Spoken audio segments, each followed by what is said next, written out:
കരിമ്പ പനയമ്പാടം വളവിൽ ഔദ്യോഗിക വാഹനം ഓടിച്ച് പരിശോധന നടത്തി ഗതാഗത മന്ത്രി കെ.ബി. ഗണേഷ് കുമാർ. റോഡിന്റെ നിർമ്മാണത്തിൽ അപാകതയുണ്ടെന്നും അത് പരിഹരിക്കാൻ ദേശീയപാത അതോറിറ്റിയുമായി ചർച്ച നടത്തുമെന്നും മന്ത്രി പറഞ്ഞു.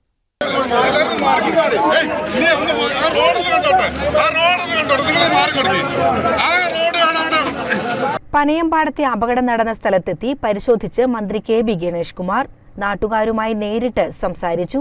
നിലവിൽ പനയമ്പാടത്ത് ഇടത് സൈഡിലുള്ള ഓട്ടോ സ്റ്റാൻഡ് മാറ്റി സ്ഥാപിക്കണം.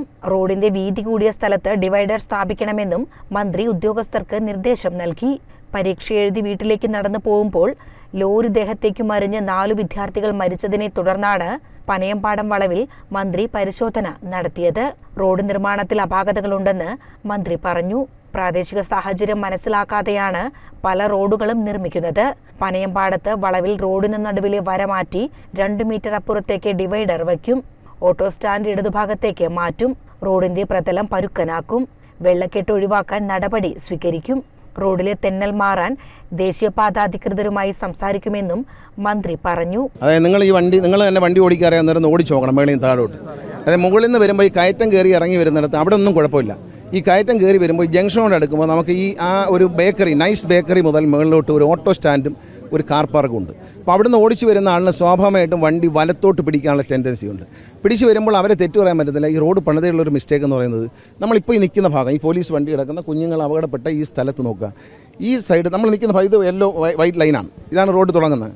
ഇതിൻ്റെ ഡിവൈഡ് ചെയ്യുന്ന നടുവിലത്തെ സ്റ്റഡും ലൈനുണ്ടല്ലോ, നടുവിലത്തെ ഡിവൈഡിങ് ലൈൻ, ആ ലൈനും തമ്മിൽ വളരെ സ്ഥലം കുറവാണ്. ഒരു വണ്ടിക്ക് പോകാനുള്ള വഴിയേ ഉള്ളൂ. എന്നാൽ മറുവശത്ത് 2 വണ്ടിക്ക് പോകാനുള്ള സ്ഥലമുണ്ട്. പക്ഷേ സ്വാഭാവികമായിട്ടും അവിടെ നിന്ന് വരുന്ന ഡ്രൈവർ സെൻട്രൽ ലൈൻ പിടിക്കുമ്പോൾ വണ്ടി വലത്തോട്ട് കയറി വരും. അങ്ങനെ വലത്തോട്ട് കയറി വന്ന വണ്ടിയുടെ ബാക്കാണ് ഈ ബസ്സിൽ ലോറി തട്ടുകയും ലോറി അങ്ങോട്ട് പോയി കുഞ്ഞുങ്ങളെ ഇടിക്കുകയും മറിയുകയും ചെയ്തത്. അപ്പോൾ ഈ സൈഡിൽ, ഈ പാലക്കാട് നിന്ന് കോഴിക്കോടേക്ക് വരുന്ന ഈ സൈഡിൽ വീതി കുറവാണ്. നിങ്ങളത് ക്യാമറ വെച്ച് നോക്കിയാൽ നിങ്ങൾക്ക് തന്നെ മനസ്സിലാവും. അത് 2 സൈഡ് അത് കൃത്യമാണ്. അങ്ങനെ വരുമ്പോൾ വണ്ടി വലത്തോട്ട് പിരിയും. അപ്പോൾ നമ്മൾ ആദ്യം ഇപ്പോൾ ചെയ്യാൻ പോകുന്നത് ഈ മാർക്കിനെ മാറ്റിക്കൊണ്ട് ഒരു 2 മീറ്റർ അങ്ങോട്ട് മാറ്റി നടുവിലൂടെ ഡിവൈഡർ വയ്ക്കുകയും ആ ഓട്ടോ സ്റ്റാൻഡിനെ ഇടതുവശത്തേക്ക് ഷിഫ്റ്റ് ചെയ്യാനാണ് ഉദ്യോഗസ്ഥന്മാരുടെ നിർദ്ദേശം കൊടുക്കുന്നത്. ഷിഫ്റ്റ് ചെയ്ത് കഴിയുമ്പോൾ വണ്ടി കുറച്ചുകൂടി ആ വശം ചേർന്ന് വരും. പിന്നെ തെന്നി വരുന്നു എന്നുള്ള പ്രശ്നമാണ്. അതിന് ഇത് ചിപ്പ് ചെയ്യുകയും അടിസ്ഥാനപരമായി ഇതിനൊരു പരിഹാരം വേണം, ഒരു സ്ഥിരമായ പരിഹാരം. അതിന് വേണ്ടിയിട്ട് നാഷണൽ ഹൈവേ അതോറിറ്റിക്കാരെ വിളിക്കുകയും PWD മിനിസ്റ്ററും കൂടെ നമ്മൾ സംസാരിച്ചതിന് ശേഷം മോട്ടോർ വെഹിക്കിൾ ഡിപ്പാർട്ട്മെൻറ്റ് എല്ലാവരും കൂടി ചൊവ്വാഴ്ച, അവർ അസൗകര്യം ഉണ്ടെങ്കിൽ പറ്റത്തില്ല, അവരെ വിളിക്കാൻ തീരുമാനിച്ചത് ചൊവ്വാഴ്ച ഉച്ച കഴിഞ്ഞിട്ടാണ്. ട്രാൻസ്പോർട്ട് കമ്മീഷൻ അടക്കമുള്ളവരെ തിരുവനന്തപുരത്ത് വിളിച്ചിട്ട് അവർ ചെയ്യണമെന്ന് നമ്മൾ ആവശ്യപ്പെടും. മുമ്പ് തന്നെ നമ്മുടെ ശാന്തകുമാരി, ഇവിടുത്തെ MLA, മാഡത്തിൻ്റെ ഒരു പരാതി 2021 ജൂലൈ മാസത്തിലാണ് തോന്നുന്നത്. അത് മുൻ മന്ത്രിക്ക് കിട്ടിയിട്ടുണ്ട്. അത് ഓഗസ്റ്റ് മാസത്തിൽ ഇവിടെ ഒരു സന്ദർശനം നടത്തിയിട്ടുണ്ട്, MLAയും പഞ്ചായത്ത് പ്രസിഡൻറ്റും മറ്റെല്ലാവരും ചേർന്നിട്ട്. അപ്പോൾ അന്ന് പറഞ്ഞ ശുപാർശകളൊന്നും തന്നെ നാഷണൽ ഹൈവേ അതോറിറ്റി അംഗീകരിച്ചിട്ടില്ല. അപ്പോൾ ഇപ്പോൾ അവരെ വിളിക്കുകയാണ്. അവർ ചെയ്യേണ്ടതാണ്. അവർ ചെയ്ത കൺസ്ട്രക്ഷൻ്റെ അപാകതയാണിത്. അപ്പോൾ അതവർ പരിഹരിക്കാൻ വിദഗ്ധരുടെ അഭിപ്രായം, നാട്ടുകാരുടെ അഭിപ്രായം കൂടി മാനിച്ച്, ഈ നാട്ടുകാരിവിടെ ഉന്നയിക്കുന്ന പല വിഷയങ്ങളുണ്ട്, ഇതും കൂടി ചേർത്ത് ഒരു ചർച്ചയാണ്. ചർച്ച ചെയ്ത് കഴിയുമ്പോൾ ഇക്കാര്യത്തിൽ നമ്മളൊരു തീരുമാനത്തിലെത്തും. അതിന് പണം അനുവദിക്കും.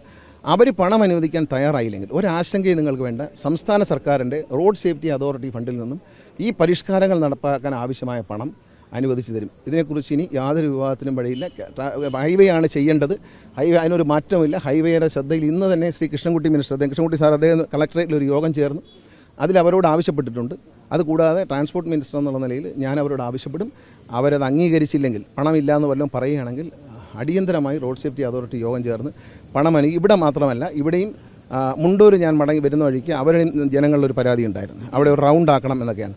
അത് KSTP റോഡാണ് ഒരു വശത്തുള്ളത്. അക്കാര്യത്തിൽ റിയാസ് മിനിസ്റ്ററോട് കൊണ്ടൊന്ന് ആലോചിച്ചിട്ട് അവർക്ക് ഫണ്ടുണ്ടെങ്കിൽ അവർ റൗണ്ട് ചെയ്യും. ആ റൗണ്ടാണോ ചെയ്യേണ്ടതെന്ന് മോട്ടോർ വെഹിക്കിൾ ഉദ്യോഗസ്ഥന്മാർ നാളെയും മറ്റന്നാളുമായിട്ട് അവർ പരിശോധിക്കാൻ നിർദ്ദേശം കൊടുക്കണം. അവർ അവിടുത്തെ പഞ്ചായത്ത് പ്രസിഡന്റ്, നാട്ടുകാരെ ബന്ധപ്പെട്ടവരെയുമായി ബന്ധപ്പെട്ട് അവർ പരിശോധിച്ചിട്ട് അവർ തരുന്ന റിപ്പോർട്ട് അനുസരിച്ച് അവിടെ റൗണ്ട് വേണമെങ്കിൽ റൗണ്ട്. ഒരു സിഗ്നൽ ലൈറ്റിനെ പറ്റി പ്രശ്നം, സിഗ്നൽ ലൈറ്റ് അവർക്കും താല്പര്യമില്ല. സിഗ്നൽ ലൈറ്റ് വയ്ക്കുന്നതോടെ വീണ്ടും യാത്രയിൽ ഒരുപാട് കാലതാമസം വരും, ട്രാഫിക് ജാമൊക്കെ വരും. അപ്പോൾ അതുകൊണ്ട് ഒരു ഫ്ലാഷ് ലൈറ്റ് പോലുള്ള എന്തെങ്കിലും സംവിധാനങ്ങൾ അവിടെ ഇറങ്ങും. 2 റോഡും ഈ റോഡും KSTP റോഡും കൂടി ചേരുന്ന ഒരു ജംഗ്ഷനാണ്. അപ്പോൾ അവിടെ അപകടത്തിനുള്ള സാധ്യത വളരെ കൂടുതലാണ്. അത് അവരെ ഉന്നയിച്ചതും ഈ അവസരത്തിൽ ഉൾക്കൊള്ളുകയാണ്. ഈ 2 പ്രശ്നങ്ങൾക്കും പരിഹാരം കാണും. KSTPയുടെ പണം ഉണ്ടെങ്കിൽ അവരെ കൊണ്ട് അവിടെ പരിഹരിക്കും, അല്ലെങ്കിൽ നാഷണൽ ഹൈവേക്കാരുകൊണ്ട് അത് പരിഹരിക്കും. രണ്ടുമില്ലെങ്കിൽ റോഡ് സേഫ്റ്റി അതോറിറ്റിയുടെ പണം കൊടുക്കും. ഈ പ്രശ്നത്തിന് സ്ഥായിയായ പരിഹാരം. ഇപ്പോൾ നാട്ടുകാരുമായി സംസാരിച്ചു, ജനങ്ങളുടെ അഭിപ്രായങ്ങൾ കേട്ടു, മാധ്യമങ്ങളുടെ അഭിപ്രായങ്ങൾ കേട്ടു, പഞ്ചായത്തിൻ്റെയും മെമ്പർമാരുടെ അഭിപ്രായങ്ങൾ കേട്ടു, പോലീസിൻ്റെയും മോട്ടോർ വെഹിക്കിൾ ഡിപ്പാർട്ട്മെൻറ്റിൻ്റെ അഭിപ്രായം കേട്ടിട്ടുണ്ട്. പക്ഷേ 5 ശുപാർശകൾ ഓഗസ്റ്റ് മാസത്തിൽ 2022 ഓഗസ്റ്റ് മാസത്തിൽ തന്നെ ഹൈവേക്ക് നൽകിയിരുന്നു. അവരത് പാലിക്കാത്തത് തെറ്റാണ്. ഏതായാലും അടിയന്തരമായി അവർ ചെയ്യുമെന്നാണ് എൻ്റെ വിശ്വാസം. റോഡ് തീരാത്തത് കൊണ്ട് തീർച്ചയായിട്ടും ഇത്തരത്തിലൊരു പരിഹാരത്തിന് അവർ തയ്യാറാകും എന്നാണ്. CCN മണ്ണാർക്കാട്.